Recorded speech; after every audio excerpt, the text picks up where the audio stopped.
Welcome to yet another scintillating edition of Crossing Faiths, a podcast where a Christian and Muslim talk religion and politics. We are available at crossingfaiths.com. We're also available on Apple Podcast, Google Podcast, Overcast, iHeartRadio, at Spotify, TuneIn, and of course on Twitter at Crossing Faiths. That's plural faiths because there are two of us, one Christian and one Muslim. John Pinna, welcome back. How you doing, sir? I'm good. I understand you were in D.C. last week, but this morning finds you in the great north of New York.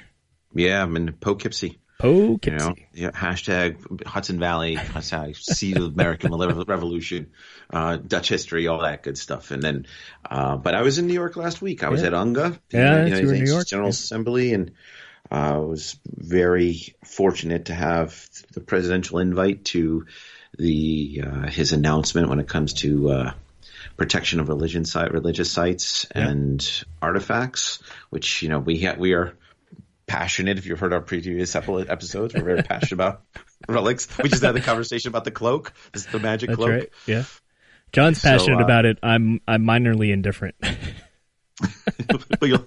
Interested and slightly indifferent. Well, what I heard was the cloak was magic, but it was magic through God, through Jesus, through the cloak. But I mean, that's what I heard. I'm just saying.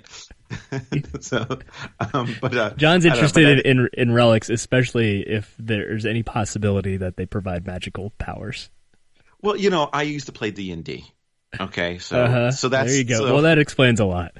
Well, it does explain a lot, right? So I like the idea of and when I was playing D&D, everybody thought it was like this weird sort of devil thing. But I remember those days. It's just a role-playing game, you know. I don't know where you stand on it. Where do you stand on D&D? Is that at this point in my life, fairly indifferent? But I do remember, as a child of the '80s, all sorts of rumors and controversy over Dungeons and Dragons. Yeah, so I mean, are into it, and it was all, you know, it was pre-internet. Look, it was pre-internet, and you had, you know, all the pop culture.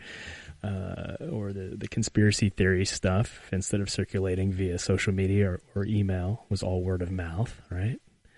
And maybe late night pseudo news shows. But yeah, D&D was the subject of much controversy. Yeah, it was just one of those things. You know, you just had a bunch of guys getting together, and we would just. It's a card game. Well, you have a dungeon master, and then you have a module. So this is old school. So there's D&D, there's AD&D, which is Advanced Dungeons and Dragons, and then it goes all the way up to second edition. Then there's stuff after that, which is all a pyramid scheme. But the stuff before that, and of course, this is one of those things where if we get some, you know, role players on this whole thing will slide sideways. But basically, you have a dungeon master, and the dungeon master is sort of like leads the game, but also has the ability to sort of make judgment calls and add things in to keep making it interesting. Yeah. And then you follow a module. And the best module that there ever was called the Sinister Keep of Saltmarsh. And that's a fact. It holds the first, the second, and the third slots for the best module ever. Those who disagree, don't send us hate mail. Yeah, well, if D&D people send us hate mail, we can handle it. You know, we can handle it. We can weather that storm. How are we 3 minutes in and still talking about D&D? Well, I just figure it's a good plug, right? Because there used to be this book called Demigods and Deities, and that was my first exposure. Besides the book. Ancient Cultures that I stole from the library in first grade, sorry, from Mrs. Wilson's class, which I never got caught for that.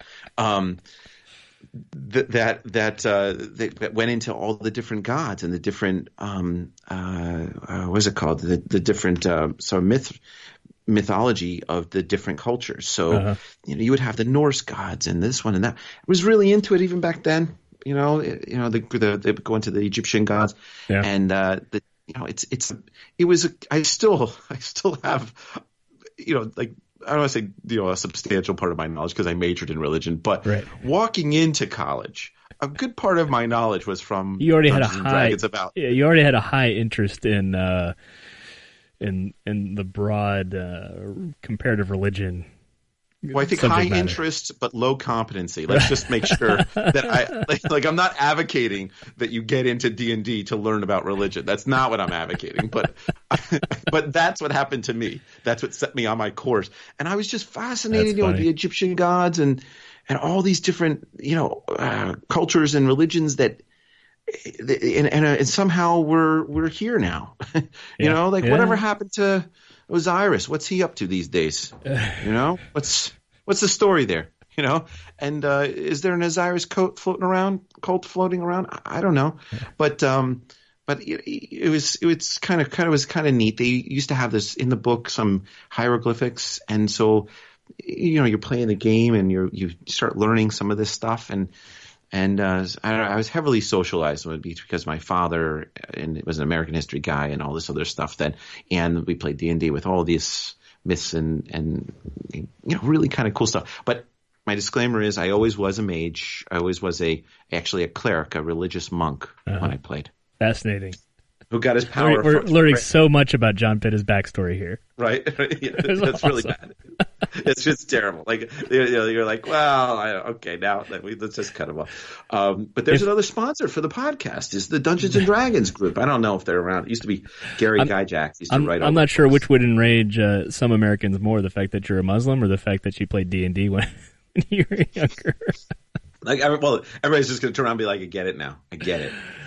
So. Right. But one of my friends is who I play D&D with is he runs he's like one of the top guys with the Renaissance Festival that goes around the country. Oh yeah. Yeah, he's my wife likes the Renaissance Festival for the turkey legs. Well, the turkey legs are fun, and then so he has like 3 shops. One is like a head shop, the other one is maybe like trinkets and stuff, and then the third one is the elf ears. Uh-huh. You can buy the elf ears and then get them installed right then and there. Are these like the surgically installed ones? I don't know. Or they just surgically, but they're like they do realistic makeup. The makeup stuff. Yeah. Yeah, but they're pointed ears. They're Spock ears apparently, essentially. And then he does all the sound for the jousting show. He does all the electronic stuff. Very smart guy. I've known him forever, but yeah. Well, that somewhat resonates with my childhood. I wasn't into the D&D stuff or the medieval stuff, but I did have a pair of plastic Spock ears that fit over my ears. Okay, so now you just opened the door. So you are a Star Trek guy? Not for long or without any serious commitment, but I do remember having those plastic ears that Wow. Fit any realm of sci-fi related applications, but mostly I was thinking of Spock. All right, so this is a trick question. Where do you think I fall? Do you in the sci-fi space genre? Star Trek. I'm a Dune guy. All right. Yeah. So there's Star Wars, there's Star Trek, and then there's Dune. So I'm like way in the Dune camp. Yeah. All right, so now we know which camps we're in. So we don't see eye to eye with science and sci-fi. Apparently, you're in the Renaissance Festival, so you're dressing up. No, I said my wife likes it for the turkey legs. I actually have never been to a Renaissance Festival, but there's one not far from here. Maybe 20, 30 miles from here. There's one. Some guy literally built a big castle outside of Nashville.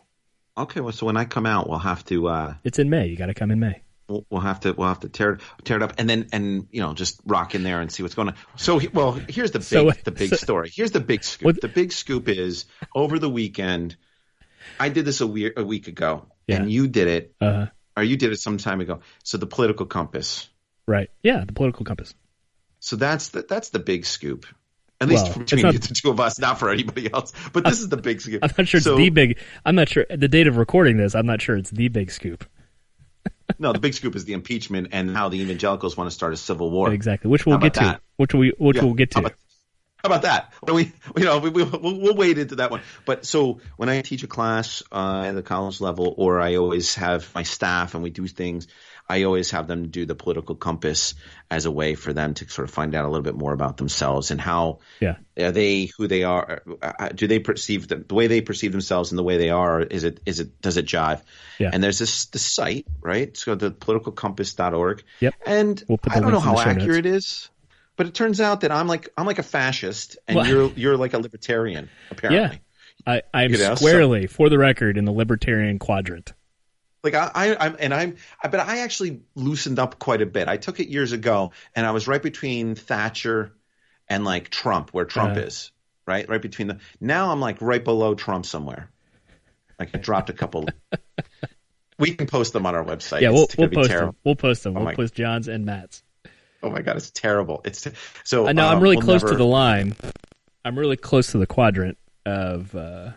So upper left, you have leftward authoritarian, and then in the upper right quadrant is authoritarian rightward, and then lower right is rightward libertarian, and then lower left is left libertarian. So this, if you can, listeners can put that in their mind's eye. We'll put it in the show notes. But I'm in the right quadrant.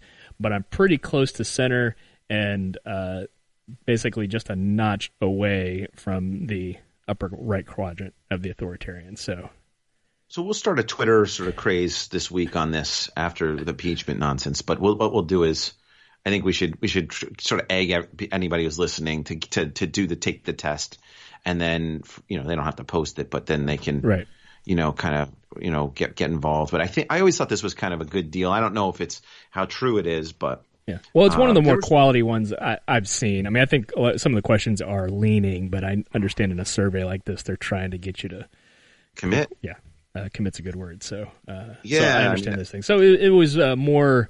It was more interesting and probably more reliable than most of the things, say, you'd see on like BuzzFeed or something like that. So you're libertarian, right? Yeah. Jeez, I'm not. Which, for the record, as an evangelical and a, what do you call it now? A principled conservative. Not a Trumpian conservative as it's branded nowadays. I have lots of problems with the libertarian ethos, but at the very basic level, people who claim to be friends of liberty, or what they call it, the liberty principle in philosophical circles, like I'm on board for. Okay. Well, I'm a cynical optimist from New York. How about that? That's good. I like that. Because that fits well.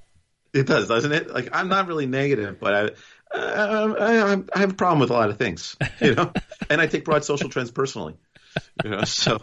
I really do.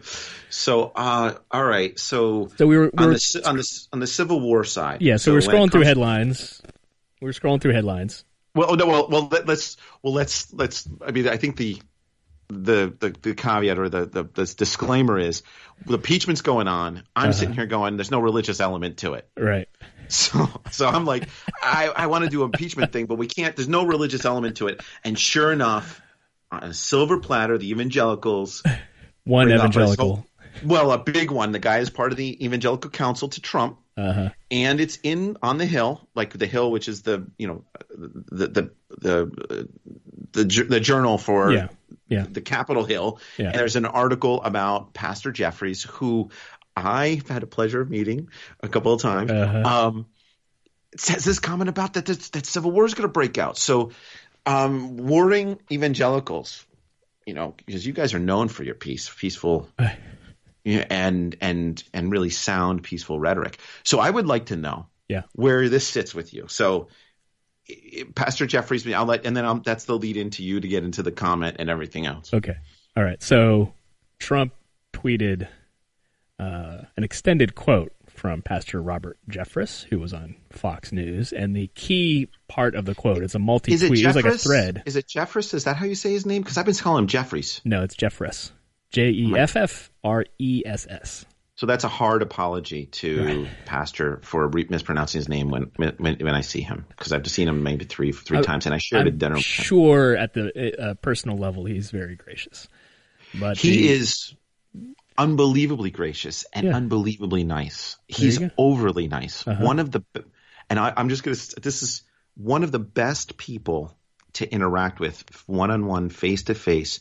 He is cordial. He's nice. He's got this way about him, and he's got this accent. You really want to listen to him. Yeah. And I actually sat next to him at a dinner, and he was the nicest guy. Saw him at Unga last week. Yeah. We chatted for about 15 minutes back and forth, and he's just so nice. Now, his politics, his other stuff, I don't know too much about, other than he's an evangelical, and now he's advocating for civil war. But I gotta give a shout out to him. He's one of the nicest guys that I've met on the Evangelical Council at the White House, and he's very, very gracious, very, very cordial, and extremely, extremely insightful and talkative about things. Yeah. So the excerpted Trump tweeted a thread of his remarks, but the key handful of words is, quote, "If the Democrats are successful in removing the president from office, parentheses, which they never will be, it will cause a civil war-like fracture in this nation from which our country will never heal." And thus you have the usual reports on the Hill and other places. Not only do you have an prominent evangelical pastor apparently inciting civil war possibly over impeachment, you have the president of the United States quote tweeting him. Yeah. I mean, which on the one hand is stunning again, but ought not be stunning given the first couple years. Okay, well we'll take 2 steps back on this one. First of all, the statement devalues the whole Civil War and the intent behind the Civil War. So let's just you know how I feel about slavery. Right. So we know that the Civil War was started to restore the Union. So that's the plug on that way. And you know that I'm a Federalist, so I do believe in the Federalist system. So I have no patience for anyone who's talking about breaking this country apart, period. Yeah. That's one. 2, and on that discounting process. So if the president is impeached, that means it's going to go through a process, and that legal process is part of our institutional process. And then to say that you're not going to adhere to that process, then it's Thunderdome. Anything goes, right? So I'm working on our hashtags, Thunderdome. You see. So all right. So see if that'll catch on. Well, and what is interesting is. Well, the third part is it devalues slavery. Yeah. And that devalues that whole thing, because here's the problem. I'm not the most qualified person to talk about the plight of African Americans in this country. But in this case, I think it's very irresponsible to start wading into these waters as a Southern pastor. And, we have a struggle with Jim Crow and the Reconstruction, all this stuff after the Civil War. And then you're saying that this is the issue that's going to break the country apart. Right. Trump, that's not cool. No. When we're talking about the devaluing of millions of people in the Civil War and all this stuff going on, it's just I think it's an irresponsible statement. Yeah.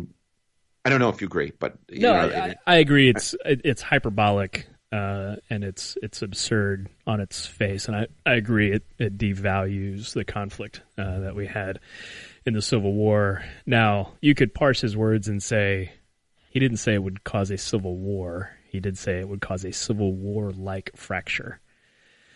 But he also said it would, from which it would never heal. So, as bad as it is right now, as bad as partisanship and polarization and tribalism is right now, I think.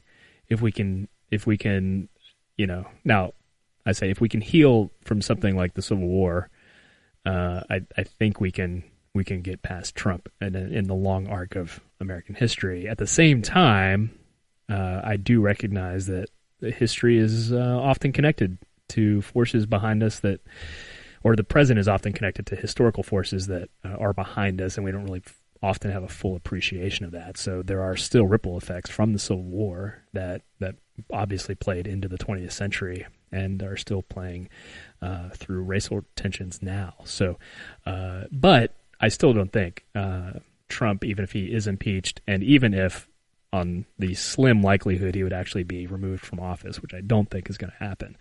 The idea that our nation couldn't heal from that, I think, is pretty absurd. It's especially irresponsible of a president to quote tweet someone like that, a statement like that. But that's par for the course for this president's Twitter account. Yeah.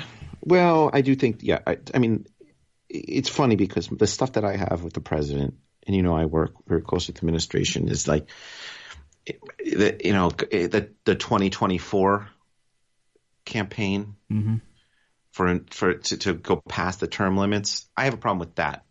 Okay, well, that's not I have a happen. Problem.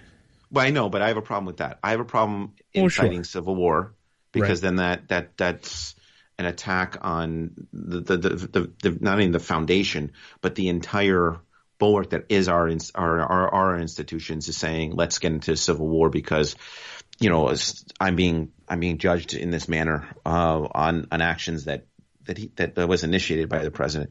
And then the third thing is that I do have a problem with how policy is executed, but I'm an active participant in how this administration works from an outsider perspective. But I do, provide my advice and guidance. And I have to be honest, this administration has been more engaging than the Obama administration was. Wow. I'll be honest with you. I mean, my favorite administration was young Bush. I mean, it was pretty cool. Fond memories. But what's that? Fond memories. Well, I'll be honest with you.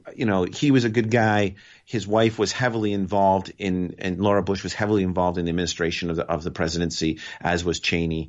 So you had like this sort of three-part, situation going on with that presidency with very competent and strong people. Condoleezza Rice. I mean, cool and pretty cool people. So Obama, he would just, John, take it under consideration. Everything's, and nothing. There was no decisions made in the second term. Mm-hmm. I'm not sure he did anything but have dinners at the White House. And he wasn't a fighter. Yeah. He'd make you feel something in your head and your heart, but then they wouldn't do anything. Yeah. Well, some of that was some of the big picture of that was the fallout from after passing the Affordable Care Act, that virtually nothing got done legislatively after the Democrats passed the healthcare stuff. It was just, pretty slow as far as legislative activity. So he may have felt frustrated and demoralized because there was nothing moving. Well, there's nothing moving now on the Hill. There's no legislation being passed. Especially if impeachment ensues. Yeah. And people like to criticize McConnell from his, what McConnell's doing, but the nuclear option was opened up by Harry Reid, and that was, gave McConnell a tool, and so there is a sort of revenge element coming back here. The idea that they pushed the Dems pushed their agenda so heavily and used options that rearranged the legislative process, and now the Republicans are just taking advantage of that. But when it comes to Trump, the Trump administration, there is access. They do listen. They do, but they're not dealing with a lot of the issues in bulk. They kind of focus on a few and just hammer those few, and then do what they're do the kind of persevere with some of with an agenda. I can't criticize them on the international religious freedom stuff. I mean, yes, we always have to watch the evangelicals because you guys are always trying to get in there and proselytize. That's your business. That's what you guys are trying to do. Aside from part of religious freedom is sharing one's faith, John. Oh, gee. Coercive conversion and predatory proselytizing. I'm against both of those. Right, I know you are. I'm not. But above board, open sharing of one's faith is part of religious freedom, whether it's evangelical Christianity or Islam or Methodism or Dungeons and Dragons or Dungeons and Dragons. Okay, so we're in complete agreement with that. I know it sounds like we're fighting, but we're not. So I'm in agreement with that. I think that the UNGA last week President made a wonderful announcement. It was a multi-faith announcement. That was all part of really 10 years at the International Religious Freedom Roundtable, all of us contributing. And that came, protection of holy sites, protection of relics, protection of places of worship. So those are the three components. And thoughtfully, that's where I saw Pastor Jeffress. That's where I saw him at UNGA, and I was a guest. So I'm happy, was overjoyed to be there, supporting the president and the vice president and Pompeo and the rest, putting that together. Now, I on the other side, should there be more people in the cabinet? Yes. Should we have, I get worried about, our Secretary of Defense and National Security Advisor. I don't feel like they are, the A team serving right now, but I think that those are areas that need to certainly be strengthened. I think there needs to be more people in the White House, working on these issues. I always say that during most administrations, there's 1,000 to 1,500 people working in the Ike building, and the Eisenhower building is really where the business gets done, of the White House, not the West Wing. Right. It's that, and as you know, but maybe our listeners don't know. So the Ike building usually has 1,000 to 1,500 people, but that right now during this entire presidency, it's like 98 to 125 people are in that building. Uh-huh. There's more security surrounding the building than are people working. Yeah, the few times I was in there, it was pretty quiet. Yeah, well, and so there needs to be more of a brain trust, involved in, and there really isn't a lot of go-to people. And admittedly, this is not Trump's fault. He's not a politician, so his bench is empty. So where does he go for, qualified people that are going to be involved in his policies and everything else? And people like me, or like you, we don't trickle up, so we're just dealing with staffers and appointees, but it doesn't. We don't interact. I mean, I'm lucky enough to interact with the president a couple of times, but and I think he knows me as the guy with the funny hat. Right. I'm 90% sure. That's... what's remarkable. I mean, many things remarkable aside from the obvious absurdity of claiming a Civil War like fracture due to impeachment of the president and the president retweeting that. Just a week ago at UNGA, both the president and Jeffress, with a lot of our friends, are trying to advance an initiative that is intended to bring people together ostensibly and unified for a purpose that's greater than all of us, namely the safety and security of houses of worship. Right. And then less than a week later, tweeting this stuff that's highly, highly divisive. It's just a complete disconnect. Well, you can't take that away from Pastor Jeffress. He's part of that evangelical council that cleared and approved all the speech verbiage for UNGA, and he was there supporting it. I mean, can't take that away from the guy. So I do find it. So speaking of buildings, and formerly houses of worship and national security, you and I are both become aware. Or I've been aware for a while, and you sat in on a White House security briefing recently. Talked about armed services or armed security increasing at churches, at least in my subculture of evangelical Christianity. And so you've heard the same thing about maybe mosques and synagogues. So I'm curious what you heard.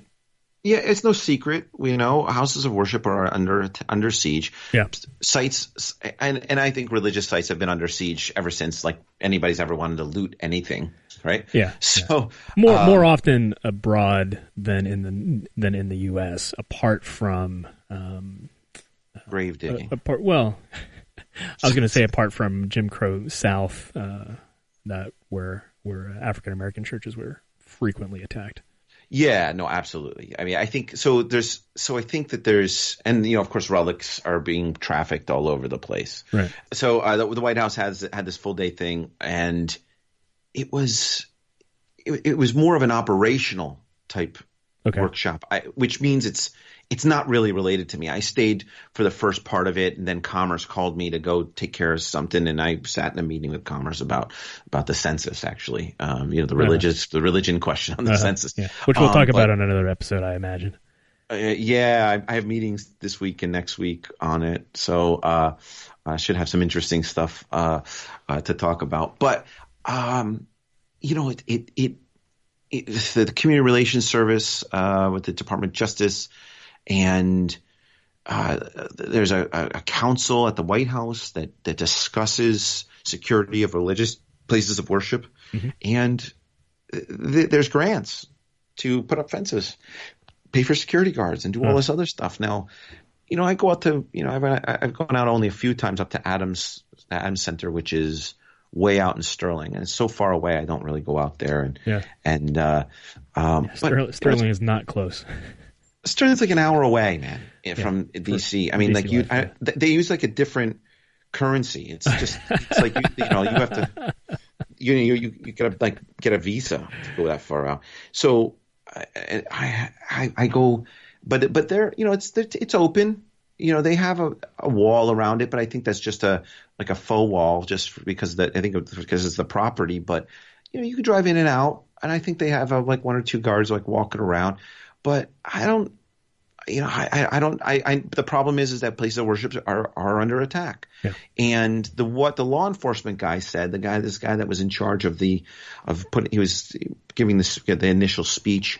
He said goes all over the world consulting about security in religious sites, and he goes, Europe is the test case. They're the canary, for the coal mine. Yeah. So right now, I mean, honestly, I think that he was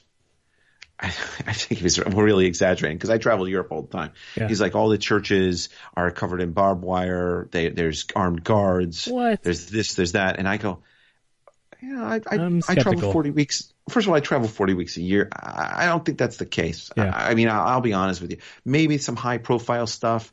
Sure. Maybe there's some stuff going on. But if you've ever been to Europe, there's a church around every corner. Yeah. Every corner. And so I just don't see it. But he rang the alarm bell.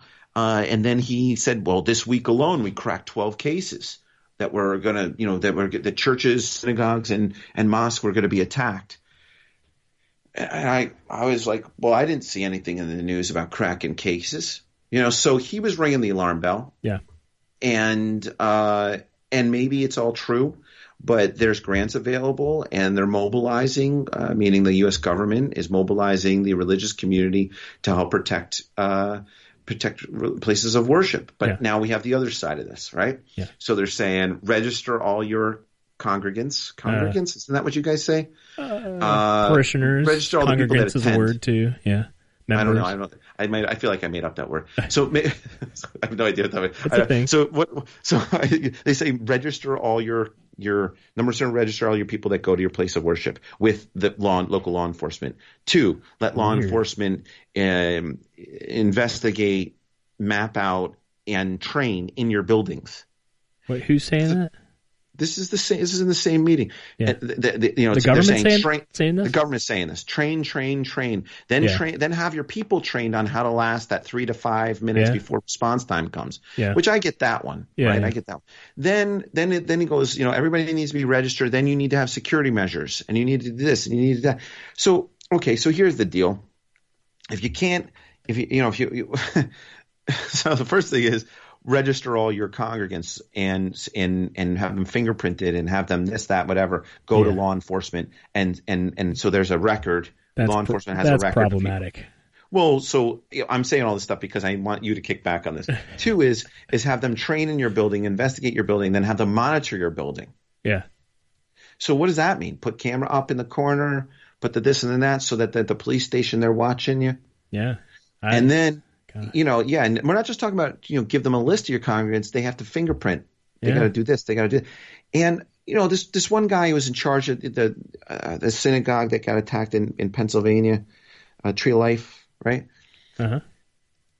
He's in charge of a network of synagogues. And it's Rosh Hashanah. We got to do a shout out to Rosh Hashanah, because that's in happy a happy high holiday for the Jewish community, which you got to capitalize on that one. So, but the challenge is that this guy who was in charge of all these synagogues was attacked, and he says that the training, the 3 to 5 minute training that they got was invaluable. Yeah. Invaluable, because then people knew what to do, and there was a lot of less loss of life and that sort of thing. I don't know. I don't know what the weapons that were used, and I don't know the nuances of all that stuff is, because then I sit there and I think of El Paso, which wasn't a place of worship. It was a Walmart. Yeah. And the guy had this automatic weapon and then opened fire on the Mexican American community, and that was a place of worship, but it's the same type of thing. Or if you look at what happened in Las Vegas, it wasn't religious, but there was that attack at Mandalay Bay. Yeah. So I think that I understand security training and I understand defensive training. I think that it gets problematic when you start fortifying houses of worship, and it starts to get problematic when you have like listening and observing devices installed with government funds, public funds, right. And then you start registering all your congregants and fingerprinting them, and so everybody's on point. But then there's this other side where they're like, well, if you got military guys and retired police officers and all kinds of other stuff, have them ping them to help you with a security plan and all this other stuff. Yeah. And I think that I don't know if I can make a judgment on what's right and what's wrong, considering the epidemic of gun violence that's in this country that's on religious and civil, or religious and non-religious areas. So I don't know where it falls.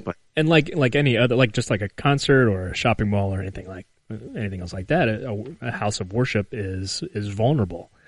It's supposed to be an open space, and churches in particular, they typically want them to be welcoming to their community, right? There's a whole industry, kind of a subculture of Christian strategists and consultants on how to make your church look and feel more welcoming and provide services and coffee and ease of parking and guest parking lots and all that kind of stuff. So it's supposed to be a very open and welcoming thing. And as soon as you steer down the road towards security concerns, it's a different story. And so I've seen this for a number of years. I think, frankly, even before I went to Washington and then came back again, churches have been subtly, kind of quietly. I mean, it's, there's a lot of the, like Baptist Press, which is a Southern Baptist newspaper, reports on a lot of this stuff about some of the details that have been going on the last few years. But, there are consultants that are training churches and church teams on how to provide security for themselves in the face of some kind of attack. Now, a lot of that is pretty I think what most churches are choosing are, plain clothed, trained first responder type people, may not even be armed, but people who are kind of patrolling the grounds and recognizing, trying to scope out when someone might be problematic is approaching the building so that they can, prevent entry and not get to the point of exchanging fire. So I think that's where most of it is, but plenty of churches, especially in states like where I am in Tennessee, have, there are lots of folks who, even without the church security concern, are licensed to do concealed carry, and like you say, they're ex-law enforcement or current law enforcement or ex-military, and those people have a mind for security, and so that's really a thing. So I was curious what it looked like in the mosque and the synagogue space. As far as I know, I think the Jewish community does a very good job of making sure that they're secure. Mm-hmm. And look, they've been under siege for forever. Forever. It's just. So it looks different now in the particulars, but right. But they have the Jewish people, as historically, obviously, they've been a group that has survived all sorts of evil throughout the history. Well, I just think they have a history of protectionism that is very warranted. And then on top of that, they're better at it, at protecting themselves because they've been at it so long. My community, for example, the Ismaili community, we salat out in JKs, Jamaat Konas, that are that aren't as pronounced as other religious sites, as other places of worship. Now, if you go down to Texas, of course, you go down to Texas, and where you have a large community, they're more open. The Jamaat Konas there are grand and beautiful. Same thing in Toronto. Yeah. I mean, they're wonderful places. I would love to be in a place like that. But we don't have that in Washington. There's one JK, and the JK is out in Falls Church, and I think it's in the back. I know it's in the back of a strip mall, and it's like you wouldn't know where it is unless you know. And it's because there's a big security component to it, right? And that's not because outside faiths have been on us. It's because our own faith has been on us. Yeah. We weren't Muslims until we were 2004, 2005.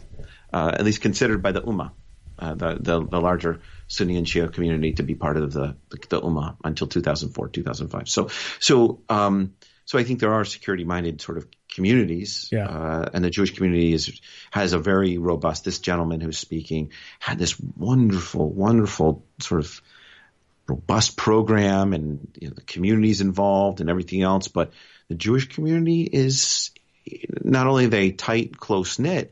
There's not a lot of transient quality to the Jewish community like there is in the Muslim community, and there's different sectional differences, I think, with the Muslim community, as with, I think, the evangelical community. Where I don't know, but you guys are bunkered in the South, so. I was just in North Carolina early this summer. I'm trying to figure out why there are two.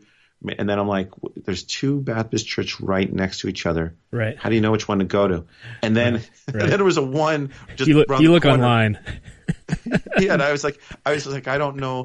I was like, are they brothers? Did they fight?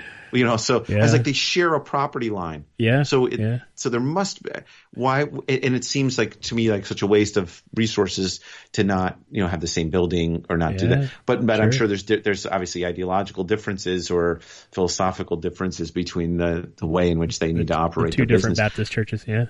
Yeah. So, but they're right next to each other. And if you go to any city, welcome to the South. well, if you go into any city in America, and I don't think this is what people realize in Muslim countries, any city in America, there's multiple churches. There's the Baptist church, there's the Methodist church, there's the Catholic church. It's the same thing in Muslim countries. Instead of churches, just mosques. Right. So it's just different mosques from different sects and different, imams, different pastors, if you will. Do you have different mosques of different sects sharing property lines?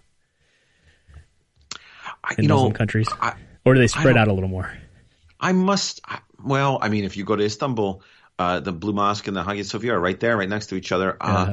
I'm sure there are, but I can't shout out on what.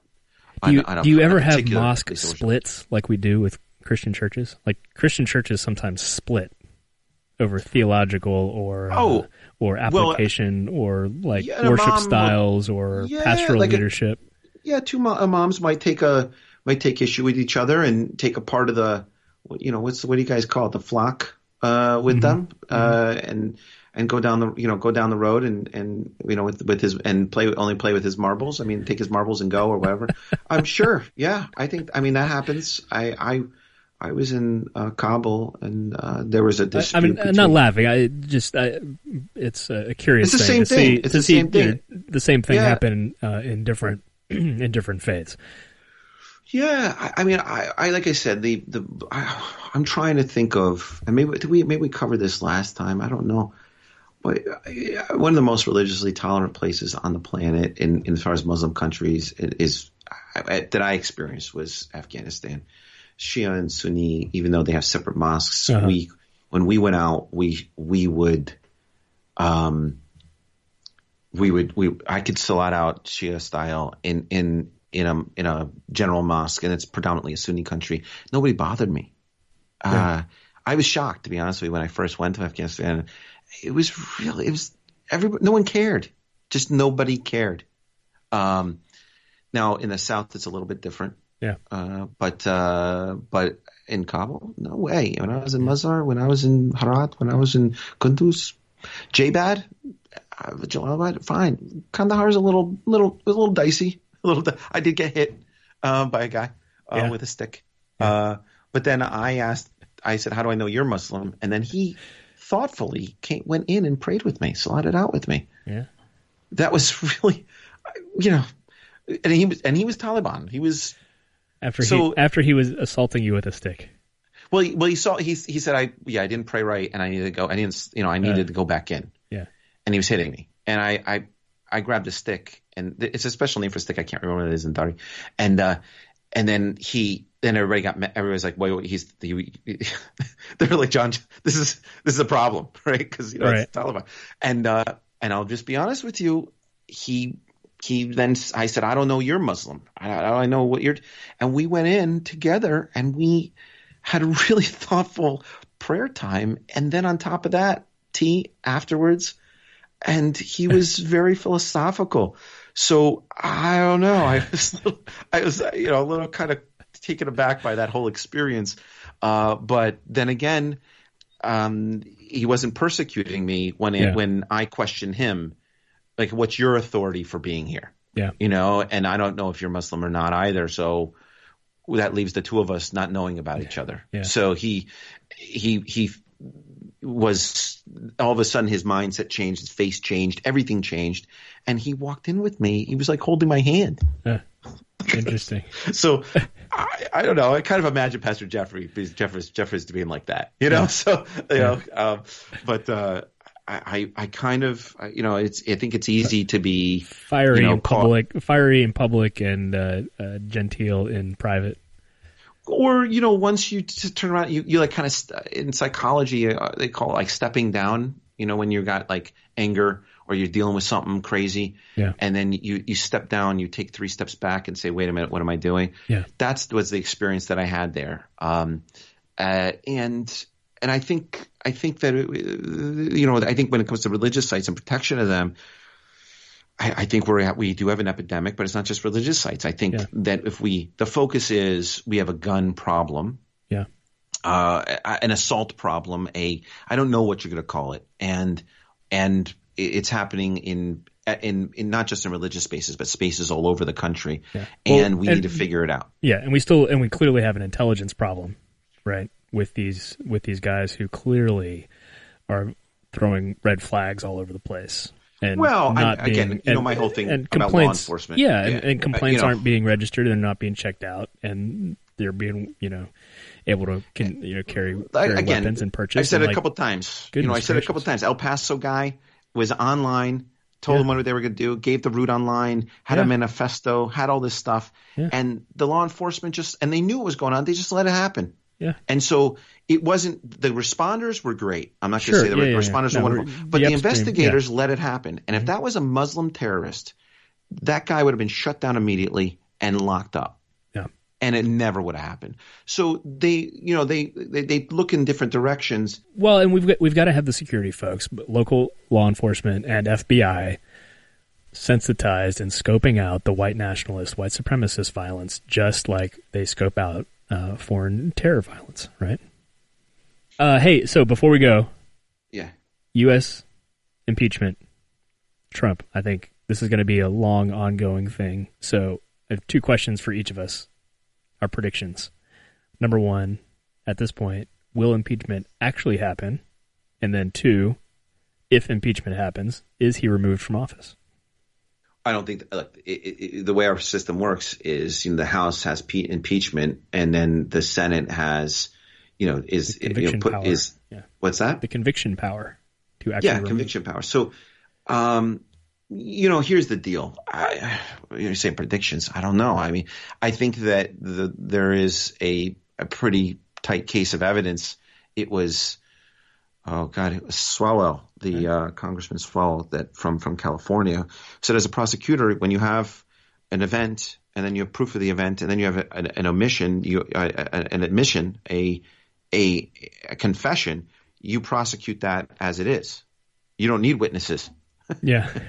So that was an interesting take. So I heard on the news someone's that said, and I've heard this before, where no one can take down Trump but Trump, much like no one could take down Tyson, Mike Tyson, but Mike Tyson. Yeah. So Mike Tyson, bit Holyfield's ear, and that's what undid everything with Tyson, right? Yeah, yeah. So, is this the issue? Is this something that is this the undoing of Trump? I think that the House will move. They'll impeach. I think that McConnell, it's anybody's game. If McConnell feels like he has enough people in the judiciary and he feels like, the tax bill and everything else is good, yeah, they will discard Trump. I'll be honest with you. I don't think the Republicans have any loyalty to him at all.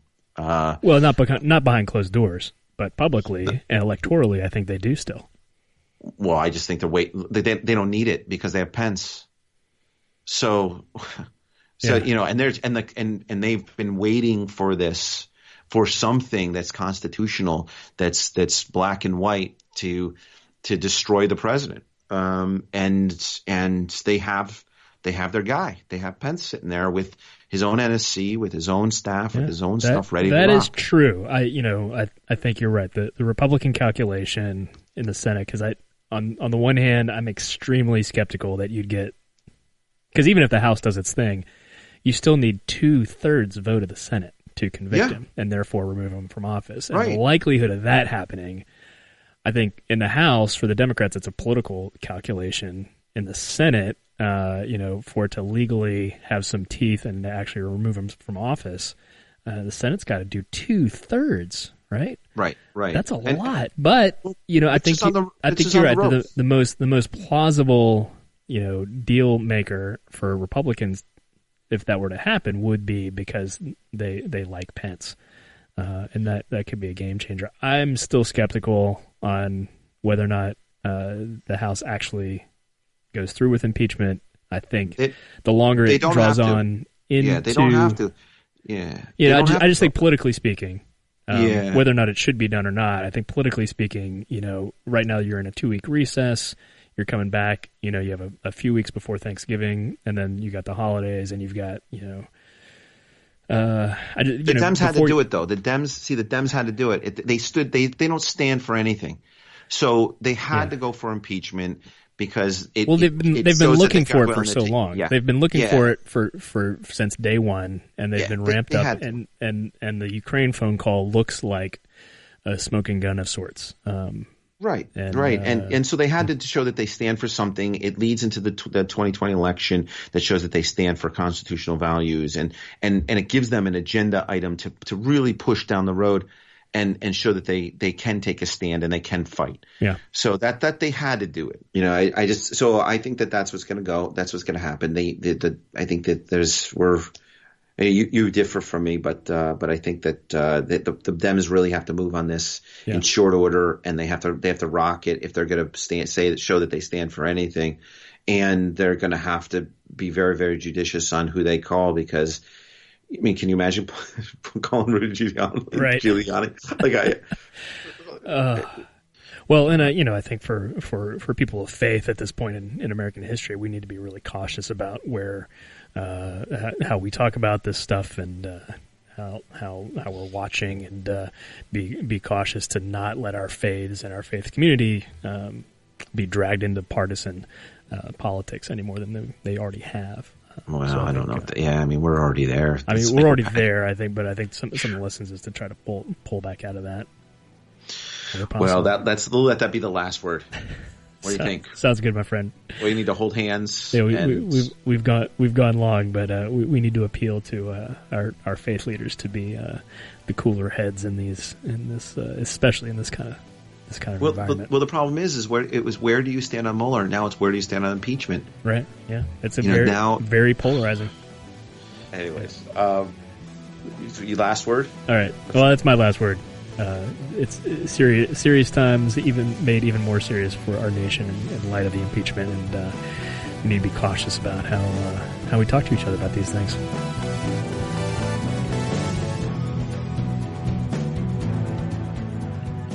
This has been Crossing Faiths with John Pinna and Matt Hawkins, a podcast of Rolltop Productions. We'd appreciate your review of our program wherever you listen, especially in the iTunes Store, but we're also over at Google Podcast, Overcast, iHeartRadio, Spotify, and TuneIn. Let us know what you think of the program on Twitter, at MTHawk, at JTPinna, or at Crossing Faiths. Music for this episode is provided by Vajra, whose music is available at thevajratemple.com, Spotify, iTunes, and Amazon. Show notes and other information is available at crossingfaiths.com.